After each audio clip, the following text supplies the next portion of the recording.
मन की एकाग्रता के लिए भी हम भगवत भजन करते हैं। सत्संग में आए, भजन गाएं, भजन सुने, तो अपने जितने भी प्रकार के पूर्वाग्रह हैं उनको मंदिर की चौखट पर जितने जुतियाँ लवानियाँ उठे जाएंगे।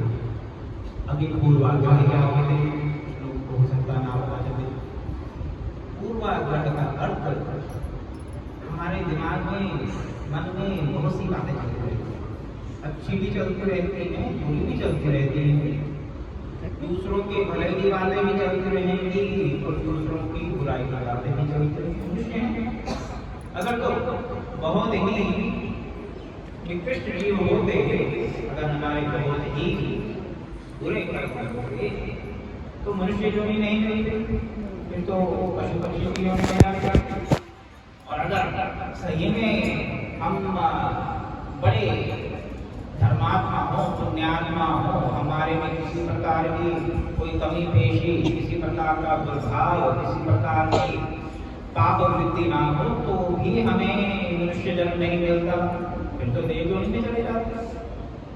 ऊपर बहुत से लोग हैं और जैसा आप लोग ऊपर हैं, जैसा आप नीचे हैं, 14 गुणों के स्वामी कहा जाता है। मर्यादा पुरुषोत्तम, लीला पुरुषोत्तम भगवान श्री राम श्री विष्णु को कहने का अभिप्राय कि अगर मनुष्य जन्म मिला है तो इसका अर्थ ये कि हमें कुछ अच्छाई भी है और साथ में कुछ बुराई भी होगी। अगर बुराई नहीं होती तो भी मनुष्य को जन्म नहीं मिलता। तो जब मंदिर में आए, मंदिर में जैसे पता है कि चप्पल उतार के आनी है, जो भी पहना है चप्पल जूते जो भी पहनकर आए मंदिर तक उतार कर अंदर आते हैं। चप्पलों के साथ ही अपने निवेदन में कर रहा था कि पूर्वाग्रह वही छोड़ा मंदिर के द्वार पर। ये पूर्वाग्रह क्या है? हमारी वृत्तियां, अच्छी भी बुरी भी।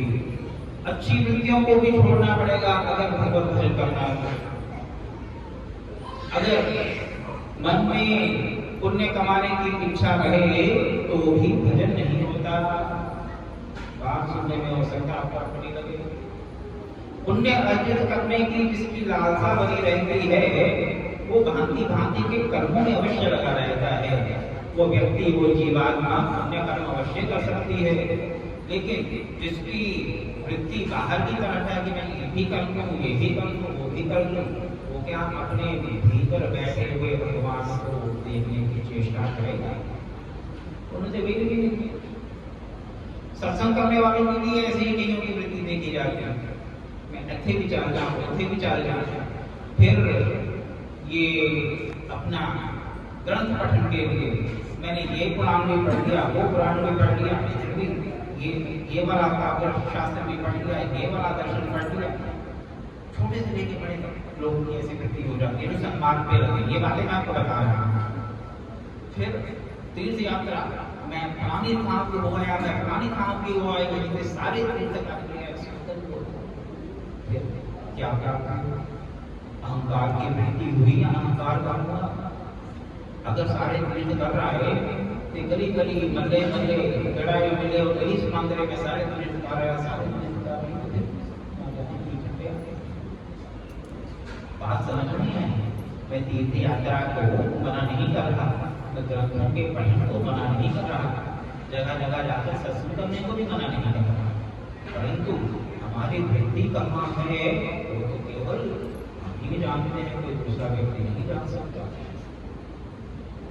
तो अगर हम सच में इस जो आने की थोड़ी देर में प्राप्त हुआ श्री राधा कृष्ण, श्री राधा गोविंद के नाम से चाहते हैं कि वो आनंद हमारे जीवन में परमानेंट आए, स्थायी रूप से आए, तो बाहर की जो वृत्तियां हैं उनको शांत करके उनको मंदिर के चौखट पे, एंट्रेंस पे चप्पलों के साथ उतार कर, अगर इन सब वृत्तियों का अगर अभी तक हम परमानेंटली पूर्ण रूपेण परित्याग नहीं कर सकते तो जब तक भगवत भजन कर रहे हैं कम से कम तब तक तो नृत्यों से दूर रहे। मंदिर आते हैं, यहाँ घर में जो मंदिर बना रखा है वहाँ ठाकुर जी के लिए अगर भोजन प्रसादी बनाते हैं तब, या फिर घर में बैठ कर भजन करते हैं, गुरु का दिया हुआ कोई नाम स्मरण करते हैं, इन सब कृतियों को शांत करके अगर हम भगवान का नाम लेते हैं, भक्ति का मार्ग अपनाते हैं, तो कल्याण होने में ज्यादा टाइम नहीं लगेगा। परंतु छोड़ नहीं पाते सब कृतियों को। हो सकता है आज कोई यहाँ पर जी उनको भजन गाना और भजन गाने का अवसर न मिला हुआ, मैं तो भजन सुनाना सीख ले रहा है। मैंने जो भजन सुनाना था उसके चक्कर में जो यहाँ पे और 10 भजन अन्य माताओं बहनों ने गाए होंगे वो भी सुनना ध्यान से, क्योंकि मैं तो अपना भजन सुनाने आया था। मेरा भी सुने होता ना, कई बार समझ में बात आ जाती है, हमें आती है, हम मनुष्य हैं, हम अगर सोचें कि हम 16 तना संपूर्ण हैं तो फिर हमारे उद्धार कोई नहीं कर सकता। हमारे गुरुदेव कहा करते थे कि जो अज्ञानी है, अल्पज्ञानी है, उसका उद्धार तो हो सकता है, लेकिन जो ज्ञानाभिमानी है उसका तो भगवान भी उद्धार नहीं कर सकते। ज्ञानाभिमानी कौन व्यक्ति?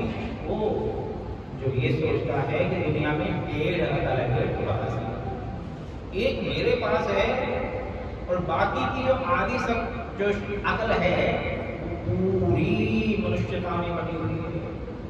यानी कि मेरे से अकलमंद है कोई नहीं जिसकी ऐसी वृत्ति बन जाए, चाहे वो सारे गणित पढ़ने से बन जाए, या कोई सोचे कि मैंने फला गुरु से नाम ले लिया, मैं सन्यासी बन गया, मैं ब्रह्मचारी बन गया, मैं पीठाधीश्वर बन गया। इससे दोस्तों की बात नहीं है। संत महात्मा में, संत समाज में भी कई प्रकार की प्रवृत्तियाँ हैं, लेकिन मैं उदाहरण आपको वो दे रहा हूँ जो आपके मतलब के हैं। तो जब तक हम ये सोचें सारे तीर्थकार के, सारे ग्रंथ पढ़ के, सब प्रकार के हवन करा के, पता नहीं क्या क्या करके हमने वैकुंठ की सीट बुक कर ली, ऐसा नहीं होता। कास्तियाना मिलना, कास्तियाना का भोग कर गया, पुराने पर लगा, अच्छी बात है, जब तक व्रत करना चाहिए, मेरी बात नहीं कर रहा। बात ही कि क्या हम अपने वृत्तियों को, अपने पूर्वाग्रहों को कुछ देर के लिए तो छोड़ें। अगर हमेशा के लिए छोड़ते हैं तो फिर तो बहुत अच्छी बात है, फिर तो जीते जी हम जीवन मुक्त अवस्था को प्राप्त हो जाएंगे। जीवन मुक्त यानी कि मरे नहीं, कहते हैं ना कि मर के मुक्ति होती है ना, मर के आज तक किसी की मुक्ति नहीं हुई, ये भी लिख के दे देता हूँ। जो जीते जी मुक्त नहीं हुआ तो मर के कैसे मुक्त होगा? जब जीवित हो तब तक तो शरीर है, शरीर से कोई कर्म कर सकते हो, और कुछ कर्मों का परिणाम ऐसा हो सकता है कि भगवान आप पर कृपा कर दें, आप अपने कर्मों के बल पर भी मुक्ति प्राप्त नहीं कर सकते, ये भी बात है। लेकिन हाँ, अपने वृत्तियों को शांत कर दिया, मन को एकाग्र कर दिया, अपनी इंद्रियों को संभाल लिया, तो क्या होगा? हो सकता है भक्ति का प्रकाश हो, भगवान कृपा करें और भक्ति और भक्ति की जो उदासी है मुक्ति वो भी प्राप्त हो जाए। लेकिन अगर मर गए और सोचेंगे मर के मुक्त होंगे, अगर मर गए तो शरीर ही नहीं है, शरीर ही नहीं तो कर्म कहाँ से करोगे? मतलब कोई कर्म नहीं करोगे तो फिर कहाँ से करोगे? इसलिए जीते जी जो मुक्त नहीं है वो मरकर मुक्त नहीं हो सकता। मरकर मुक्त होने वाला और ये जन्नत इत्यादि की करने वाला, ये उनका अन्य धर्मों में प्रावधान होगा, हमारे यहाँ से कोई प्रावधान। इसलिए समय हो चला है, अब थोड़ा लेट हो गया आने में, इसलिए मैं क्षमा चाहता हूँ आपसे। लेकिन जो 1-2 बातें बताई हैं उनको अगर मन में धारण करके आप धर्म भीरू माताएं, आपके पास भी 50 काम होंगे करने वाले जो छोड़कर आपके पास आई है ना? होंगे काम तो हाँ जी, हाँ वो भी लगाने हैं। आज महालय है, आज पक्ष की अमावस्या है, तो भांति भांति के काम आप छोड़कर आए हैं यहाँ पर। इसका अर्थ क्या है? धर्म के प्रति आपकी श्रद्धा नहीं होती तो आप यहाँ तक पहुँचते नहीं। परंतु उस श्रद्धा का फल आपको मिले, उसके लिए अपने भीतर थोड़ा झांकना पड़ेगा। वो झांकिए अपने पूर्वाग्रह को, अपनी इच्छाओं को, अपने राग द्वेष इत्यादि को, भांति भांति के द्वंद्वों को जितनी देर तक के लिए छोड़ सकें, छोड़ने का अभ्यास करते रहेंगे, तो फिर उस प्रकार से भगवत भजन करेंगे, अवश्य में कल्याण के भाजन बनेंगे।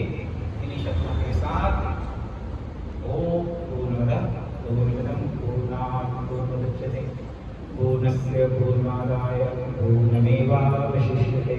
ओम शांति शांति शांति। भजन गाना है तो नहीं बैठे बैठे कोड़े खा के उठना। सुनाओ सुनाओ सुनाओ। वो नहीं करती आरती ते भोजन भोग ले